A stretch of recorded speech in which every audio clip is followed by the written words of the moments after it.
எல்லாருக்கும் வணக்கம்.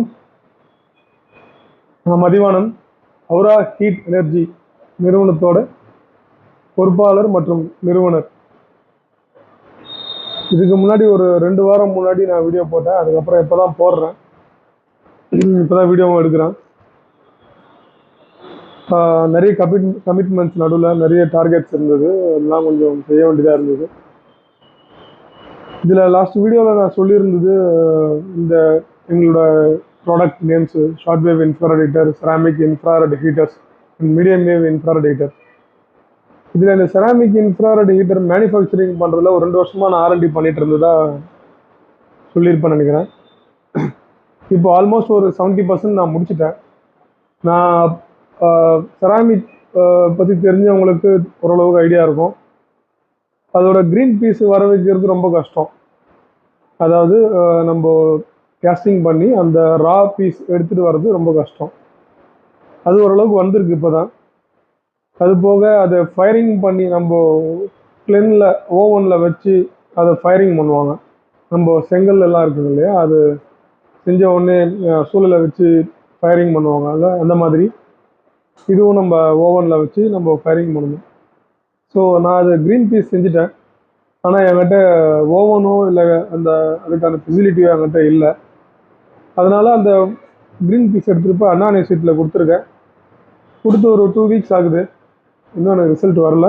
நாளைக்கு வந்துடும் சொல்லியிருக்காங்க. அது போக அந்த செராமிக் இன்ஃப்ராரெட் ஹீட்டர் நான் க்ரீன் பீஸ் பண்ண பார்த்தீங்கன்னா அதுவும் நான் உங்களுக்கு காமிக்கிறேன். எங்கள் ப்ராடக்டை பற்றி நான் சொல்லணும். இந்த ஷார்ட் வேவ் இன்ஃப்ராரெட் ஹீட்டர் பார்த்தீங்கன்னா லாஸ்ட் வீடியோவில் சொன்ன மாதிரி இம்போர்ட் பண்ணி நம்ம சப்ளை பண்ணுறது.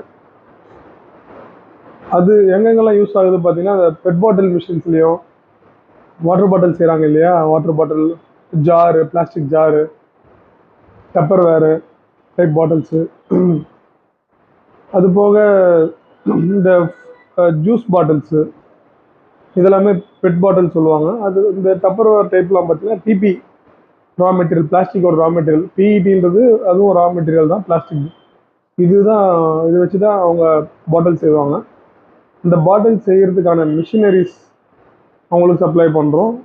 பாட்டில் செய்கிறவங்க பாட்டில் மேனுஃபேக்சருக்கும் கொடுக்குறோம். அது போக டெக்ஸ்டைல் சைட்ஸ் கொடுக்குறோம் நிறைய. இந்த டிஷர்ட் பிரிண்டிங்க்கு ஃப்ளாஷ் க்யூரிங் மிஷின் சொல்லுவாங்க. இந்த டிஷர்ட் எல்லாம் பிரிண்டிங் பண்ணோடனே அது உடனே க்யூர் பண்ணுறதுக்காக, உடனே ட்ரை பண்ணுறதுக்கு, காய வைக்கிறதுக்காக அதுக்கெல்லாம் இன்ட்ரெஸ்ட் ஆஃப் கொடுத்துட்ருக்கோம்.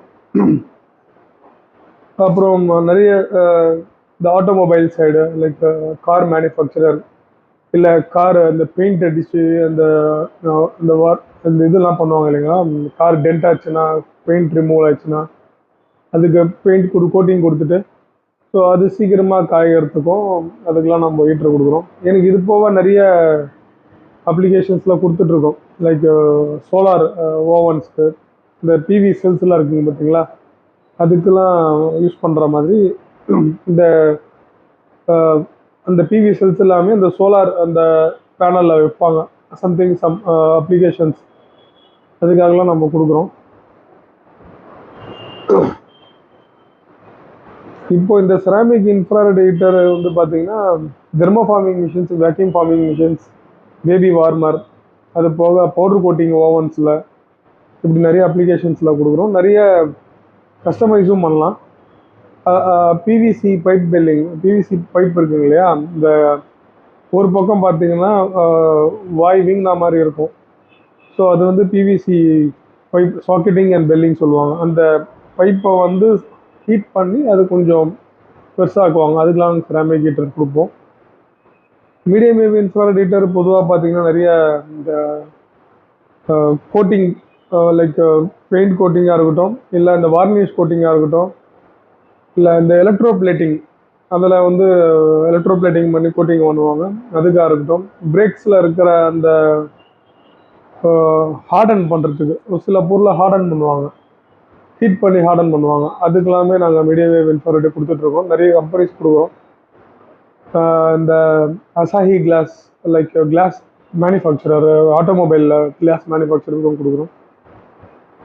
ஸோ இதெல்லாம் பார்த்தீங்கன்னா இந்த short wave infrared, ceramic infrared heater, medium wave infrared heater applications. என்னோட ப்ராடக்ட்டை நான் ஒன்றுத்தையும் நான் எக்ஸ்பிளைன் பண்ணுறேன், அப்கமிங் வீடியோஸில் நான் போடுவேன். இப்போது எங்கள் செராமிக் இன்ஃப்ராரெட் ஹீட்டர் நான் பண்ணுறது எவ்வளோ, ஒரு 2 இயர்ஸாக எவ்வளோ கஷ்டப்பட்டிருக்கேன்றது எனக்கு தெரியும். ஏன்னா நம்ம ஸ்டார்ட் பண்ண பிறகு தான் நான் ஸ்டார்ட் பண்ணேன். அவரா ஹீட் எனர்ஜி 2022 ஸ்டார்ட் பண்ணுறப்போ தான் நம்மளும் ஸ்டார்ட் பண்ணோம், மேனுஃபேக்சரிங்க்கு நம்ம பண்ணணும். ஏன்னா வெளிநாட்டிலேருந்து நிறைய இம்போர்ட் பண்ணுறாங்க, ஆனால் இந்தியாவில் யாரும் பண்ணல. நம்ம இந்தியாவில் இல்லாத மினரல்ஸே கிடையாது எனக்கு தெரிஞ்சு. நம்ம ஊரில் இல்லாத தாதுக்கள் இல்லை, எல்லாமே நம்ம இப்போ இந்தியாவில் இருக்குது. அது நம்ம யூட்டிலைஸ் பண்ணல நம்ம. ஸோ இந்த ஹீட்டர் செராமிக் இன்ஃப்ராரெட் ஹீட்டர் பார்த்தீங்கன்னா ஜெர்மன்லேருந்து தான் நிறைய இங்கே எல்லாருக்குமே தெரியும். ஜெர்மன்லேருந்து தான் இங்கே வர வைக்கிறாங்க. அதுதான் இங்கே நல்ல பாப்புலாரிட்டியும் கூட. ஏன்னா குவாலிட்டி நல்லாயிருக்கும். ஓப்பனாக பேசணும்னா குவாலிட்டி நல்லாயிருக்கும். அது போக அயர்லாண்ட்லேருந்து வருது செராமிக்ஸ், அயர்லாண்ட் பிராண்டு. இன்னும் டர்க்கியிலேருந்து இப்போ நம்ம இம்போர்ட் பண்ணியிருக்கோம், லாஸ்ட் வீடியோவோட சொல்லியிருப்பேன். அது போக சைனாலேருந்து நிறைய வருது. என்னென்னா நம்ம ஊரில் யாரும் பண்ணல, இந்தியாவில் யாரும் பண்ணல. இப்படி இருக்கப்ப நம்ம ஏன் அதை ட்ரை பண்ணக்கூடாது அப்படின்னு சொல்லி தான் ஸ்டார்ட் பண்ணது. மேட் இன் இந்தியா அப்படின்ற மாதிரி எனக்கு பிராண்ட் எடுத்துகிட்டு வந்து அவுரா ஹீட் எனர்ஜி மூலிமா கொடுக்கணும், இந்தியன் பிராண்டுன்னு சொல்லி நம்ம சப்ளை பண்ணணும், எக்ஸ்போர்ட் பண்ணணுன்றது என்னோட விருப்பம், கோல். அதுக்காக 2 இயர்ஸ் ஒர்க் பண்ணியிருக்கேன், நிறைய செலவு பண்ணியிருக்கேன். செலவுன்னா பணம் மட்டும் இல்லை, என்னோடய டைமு, என்னோடய ஹெல்த்து, என்னோடய டெடிக்கேஷன் எல்லாமே அதில் சேரும். நிறைய R&D பண்ணுறவங்களுக்கு இதை பற்றி தெரிஞ்சிருக்கும். ஸோ ஃபைனலி ஒரு 70% என்னால் ரிசல்ட் எடுத்து வர முடிஞ்சுது. இப்போ எனக்கு ஒரு கான்ஃபிடென்ட் இருக்குது பண்ணிட முடியும்னு சொல்லி. ஆனால் என்கிட்ட அதுக்கான இடமும் இல்லை. ஐ மீன் என்னோடய ஆஃபீஸ் இப்போ நான் உங்களுக்கு காமிக்கிறேன், ரொம்ப சின்ன ஆஃபீஸ் தான், ரொம்ப கஷ்டப்பட்டு டெவலப் பண்ணியிருக்கோம். எனக்கு இங்கே ஓவன் வைக்கிறதுக்கோ இல்லை